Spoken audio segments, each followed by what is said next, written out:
একটা খালি ত্রিফালা চুরি হয়েছে, উপরে ছিল সব, উপরে একটা ত্রিফালা ছিল, এটাই খালি চুরি হয়েছে।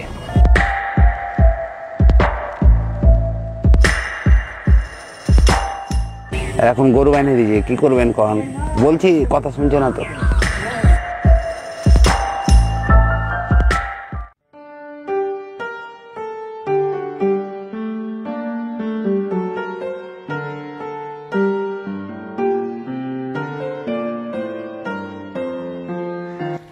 বাংলাদেশের চাঁপাইনবাবগঞ্জ জেলার ভোলাহাট উপজেলা থেকে আপনাদের সঙ্গে কথা বলছি।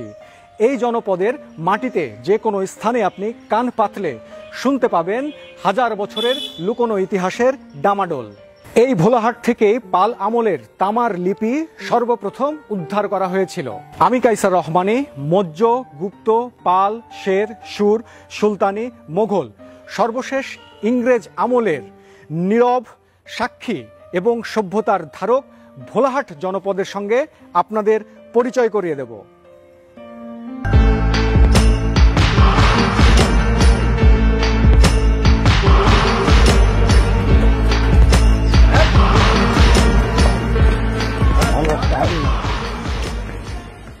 আম, রেশম, মাছ আর ধানের জন্য সুখ্যাত চাঁপাইনবাবগঞ্জ জেলার সর্বকনিষ্ঠ উপজেলা ভোলাহাটে যখন পৌঁছালাম তখন কেবল সকাল হয়েছে।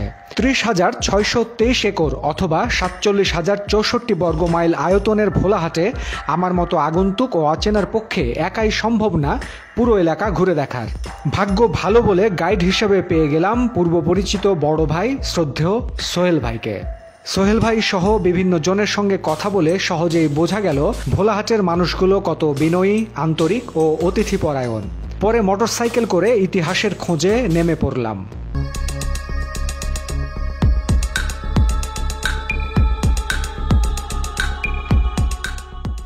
ভৌগোলিক বিভাজনে এককালে প্রাচীন পুন্ড্রবর্ধন, দিনাজপুর, পূর্ণিয়া, মালদহ, রাজশাহী এবং সর্বশেষ চাঁপাইনবাবগঞ্জ জেলার অন্তর্ভুক্ত হয় ভোলাহাট। 1823 সাল থেকে 1947 সাল পর্যন্ত ভোলাহাট ভারতের মালদহ জেলার অধীনে ছিল। বর্তমানে ভোলাহাটের দক্ষিণ ও দক্ষিণ পূর্বে বর্তমান চাঁপাইনবাবগঞ্জ জেলার শিবগঞ্জ ও গমস্তাপুর উপজেলা।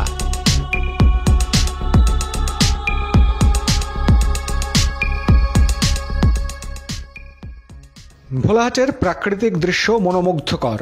সবুজে ঢেকে আছে পুরো জনপদ। পথ চলতে চলতে অনুভব করলাম প্রাচীনত্বের একটা গন্ধ কোথা থেকে যেন আসছে। দূর থেকে দেখতে পেলাম আধুনিক ভোলাহাটের মাটিতে রুগ্ন অথচ শির দাঁড়া উঁচু করে শত শত বছরের পুরনো মন্দির দাঁড়িয়ে আছে। শরীর থেকে প্রাচীন ইটগুলো যেন খুলে যেতে চাচ্ছে।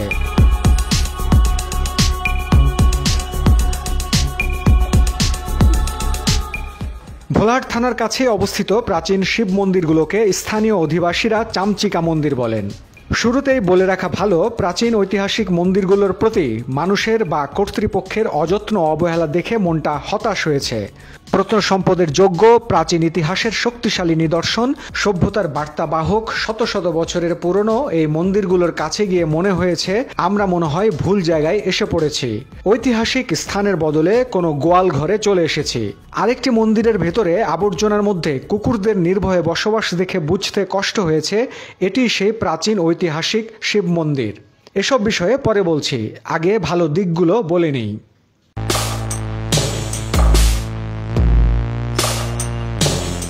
যাই হোক, মনোযোগ দিয়ে দেখলে বোঝা যাচ্ছে গৌরিয়া ইটের তৈরি মন্দিরটি অনেক প্রাচীন।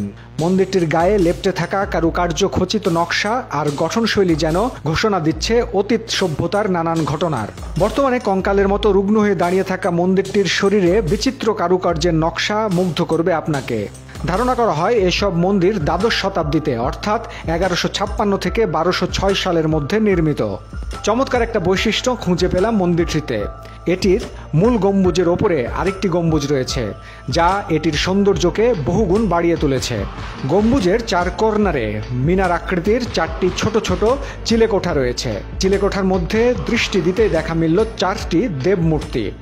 গঠনশৈলীতে অনন্য এসব মূর্তি দেখলে মনে হবে এসব দেবমূর্তি যেন দর্শনার্থীকে স্বাগত জানানোর জন্য হাত উঁচু করে শুভেচ্ছা জানাচ্ছে।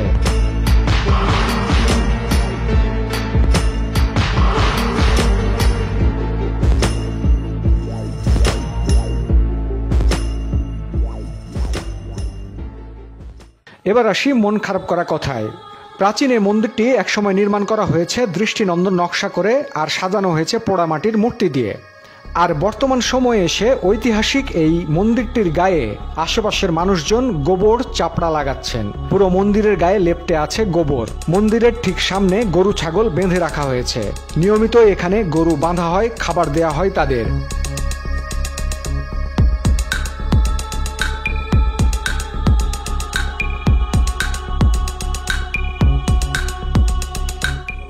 এগুলো আপনার ব্রিটিশের সাল থেকেই আছে এখানে। এখানে ধরেন বহুত জায়গার লোকজন আসে দেখা সাক্ষাৎ করতে এগুলো জিনিসের জন্য। আপনার চুরি হয়েছে, আপনার চুরি হয়নি ওরকম, একটা খালি ত্রিফালা চুরি হয়েছে, উপরে ছিল সব, উপরে একটা ত্রিফালা ছিল, এটাই খালি চুরি হয়েছে। আপনার এটা খোলার কথা ছিল, পারেনি খুলতে। এখন সবাইকে মানা করছে, এর আগে মানা করেছিল তো বাঁধছিল না, এই যে ফের আজ 2-1 দিন থেকে বাঁধতে লেগেছে। আমরা মানা করলাম ওদিন কি গরু বকরি এগুলাতে বানিও না, এগুলা এমনি তো সরকারি মানা করেছে, একটা তো ইটে হাত দেওয়া যায় না। এর আগে সব ইট মিট কুড়িয়ে নিয়ে চলে যেত, একটা কেউ ইটও নিতে পারতো না। এখন গরু বানিয়ে দিয়েছে, কি করবেন কখন? বলছি কথা শুনছে না তো। ভোলাহাট শহরের আকাশের দিকে দৃষ্টি দিলে বিরাট এক চিমনি দেখা যাবে। মন্দিরের কাছ থেকে আমরা চিমনিটি দেখতে পেলাম। লাইট হাউজের আলো দেখে যেমন নাবিকরা জাহাজ এগিয়ে নিয়ে যায়, আমরাও চিমনি দেখে পথ চিনে চিনে ছুটলাম চিমনির সঙ্গে। এটির অবস্থান ভোলাহাট থানার সামনে। মন্দিরের বেহাল অবস্থা দেখে মনটা যেমন খারাপ হয়েছিল, চিমনি আর ব্রয়লারের প্রতি কর্তৃপক্ষের যত্ন দেখে মনটা ভালো হয়ে গেল। খুব সুন্দর করে রাখা হয়েছে চিমনি ও ব্রয়লারকে।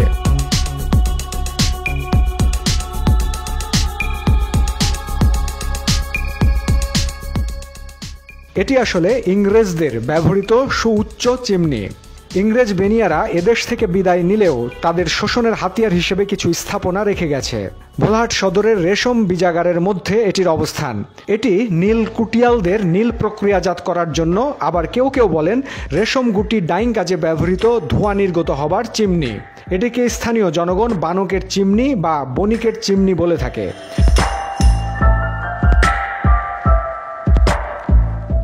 চিমনি থেকে কিছুটা দূরে ফুলের বাগানের মধ্যে রাখা হয়েছে ইংরেজদের বানানো বয়লার। নীল বা রেশম ডাইং কাজে এটি ব্যবহার করা হতো। দূর থেকে দেখলে মনে হয় কামানের মতো।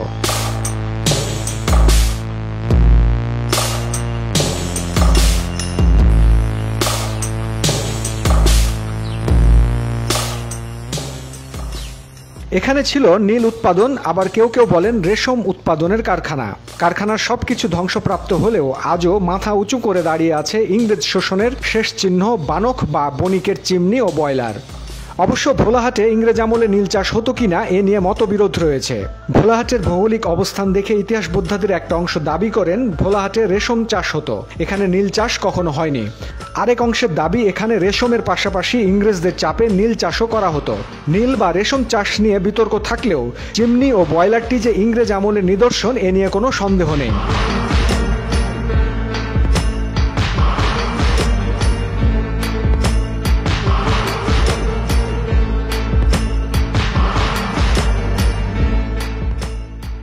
ভোলাহাটের যে প্রান্তে আছি সেখানে দেখতে পাচ্ছি প্রাচীন আমলের ইতিহাস। এ যেন ইতিহাস চাপা পড়া এক জনপদ। ইতিহাস সমৃদ্ধ ভোলাহাট উপজেলায় প্রায় প্রত্যেকটি ধর্মের বিভিন্ন স্থাপনা রয়েছে এবং সেগুলো অনেক প্রাচীন। এখানে আমরা যেমন 200-300 বছরের পুরনো শিব মন্দির দেখেছি, তেমন দেখেছি 200-300-400 বছরের পুরনো মসজিদ কিংবা বিভিন্ন মাজার।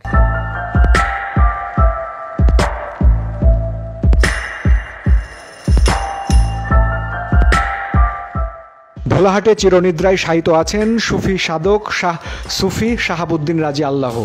কবর বা মাজার দর্শন করতে সারা দেশ থেকে শত শত মানুষ আসেন। মনে করা হয় এই মাজারে মহান সৃষ্টিকর্তার কাছে কিছু চাইলে তা অবশ্যই মেলে।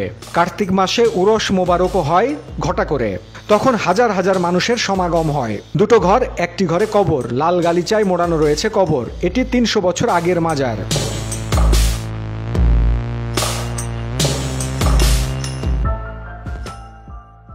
জানা গেছে প্রায় ৩০০ বছর আগে পাগলের বেশে পাকিস্তান থেকে একটি ঝোলা ও লাঠি নিয়ে এই সাধক ভোলাহাট ঝাউবনা গ্রামে আসেন। পরে তিনি ৪৫ বছর বয়সে মারা যান। মৃত্যুর আগে হযরত শাহাবুদ্দিন শাহের বেশ কিছু আলামত দেখে এলাকাবাসী তাকে কামেল ফকির হিসেবে মেনে নেন। এখনও তার ভক্তরা বিশ্বাস করেন এই কামেল মাটিতে হাত চেপে পানি বার করতেন, চুলায় পা ঢুকিয়ে আগুন জ্বালিয়ে দিতেন, মাটি থেকে গুড় তৈরি করতে পারতেন, পুকুরে নেমে নিজের নাড়ি ভুঁড়ি নিজেই পরিষ্কার করতেন ইত্যাদি। মৃত্যুর আগে তিনি বলে গিয়েছিলেন অজানা অজ্ঞাত এক কালো পোশাক পরা মাওলানা তার জানাজার নামাজ পড়াবেন। সত্যি সত্যি তার জানাজার দিন অজ্ঞাত কালো পোশাক পরা এক মাওলানা হাজির হয়েছিলেন বলে জনশ্রুতি আছে। ভারত থেকে আসা আমাদের ঝাউবনা গ্রামে এখানে আছে না, এখানে কাজ করতে করতে মেলাগুলা আলামত দেখাতে লাগলো। হ্যাঁ, তখন ওকে কাজ করতে আর দিত না, তখনই ওই আপনার মারা গেল এখানে, বুঝছেন। মারা গেল পরে এখানে জানাজা হয়। আবার একজন মালদা থেকে আসলো, তখন তো ভারত আর পাকিস্তান এই বাংলাদেশে এক ছিল। তখন উনি আসা বলছে যে কে মারা গেছে, শাহাবুদ্দিন শাহ মারা গেছে। কোথায়? আমি তো আমার সাথে দেখা হলো, মালদাতে হাঁটে বেড়েছে ওই। হ্যাঁ, আর এখানে জানাজা দেখলে ঠিক এখানে আছেন, ভারতেও আছে উনি খবর। বাড়িতে কাজ করতে তো মহিলারা বলতো যে একটু জাল দিত ভাই, হ্যাঁ আমি একটু পানি নিয়ে আসি। তখন তো কুয়া, হ্যাঁ তখন পানি আনতে দেরি হতো, ওই দেখছে পা ভরে বসে আছে, পা জ্বলছে। হ্যাঁ, মেলাবেলা কিন্তু আলামত দেখাতো, একটু বলেন। আলামত দেখাতো যে গুড়চাতে যেত, গুড়চাতে যে নারী ভুঁড়ি বাহির করে ধুইতো, পরিষ্কার করতো। এখানে আসে আপনার ভক্তরা আসে, সিমনি সারাপ করে, ওখানে মানাজনা করে, যারা উপকার পায়, যারা আসে। উপকার না পেলে তার কেউ আসবে না। কাজী জালালের ৩০০ বিঘার আমবাগানের মধ্যে রয়েছে একটি প্রাচীন মন্দির। এটির একেবারেই ভগ্নদশা, প্রায় ভেঙে পড়েছে, কিছুটা অবশিষ্ট আছে। আগাছা ভর করেছে মাথায়। বিশাল বাগানের মধ্যে এরকম একটি মন্দিরের উপস্থিতি মনোমুগ্ধকর। আরও একটি মন্দির রয়েছে ভোলাহাট থানার কাছে। উপরে ত্রিশূল বসানো শিব মন্দিরটি চোখে পড়ল। ত্রিশূলটি ভাঙার চেষ্টা করা হয়েছে, তা দেখেই বোঝা যাচ্ছে এটি ৬ কোণা বিশিষ্ট। এর মাথায় গোলাকার মসৃণ পাথর রয়েছে। সেই দরজা দিয়ে দেখতে পেলাম গরুর খাবার খড় রাখা হয়েছে। ভিতর অন্ধকার। এটির সামনে আরেকটি মন্দির, মন্দিরটিরও ভগ্নদশা। এর ভেতরে দেখা গেল কুকুরদের অবাধ বিচরণ। এছাড়া স্থানীয়রা তাদের প্রয়োজনীয় জিনিস এটির ভিতরে জমা করে রাখেন। ধারণা করা হয় এই মন্দিরগুলো মোগল আমলের তৈরি।